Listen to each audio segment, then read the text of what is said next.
எந்த கிழமைகளில் என்ன மலர்களை வைத்து இறைவனுக்கு அர்ச்சனை செய்ய வேண்டும் என்று அகத்திய முனிவர் கூறியிருக்கிறார். ஞாயிற்றுக்கிழமையில் தாமரை மலர்களை இறைவனுக்கு அணிவித்தால் குடும்பத்தில் இருக்கும் மனசங்கடங்கள் நீங்கும், குடும்பத்தில் சுபிட்சம் ஏற்படும்.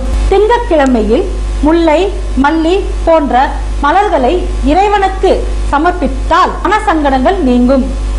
செவ்வாய்க்கிழமையில் அரளி, கஸ்தூரி, சிகப்பு பூக்களை துர்க்கை தேவிக்கு அணிவித்தால் திருமண தடை விலகும், கணவன் மனைவிக்குள் இருக்கும் சச்சரவுகள் நீங்கும். புதன்கிழமையில் எல்லா மலர்களையும் ஒன்று சேர்த்து இறைவனுக்கு அர்ச்சனை செய்தால் நல்ல பிள்ளைகள் பிறப்பார்கள், அவர்களுக்கு நல்ல முன்னேற்றம் ஏற்படும். வியாழக்கிழமையில் சாமந்தி பூ போன்ற மஞ்சள் நிற பூக்களை இறைவனுக்கு சமர்ப்பித்தால் தடைப்பட்ட திருமணம் நடைபெறும், தொழில் ஏற்றம் ஏற்படும், குழந்தை பாக்கியம் கிடைக்கும். வெள்ளிக்கிழமையில்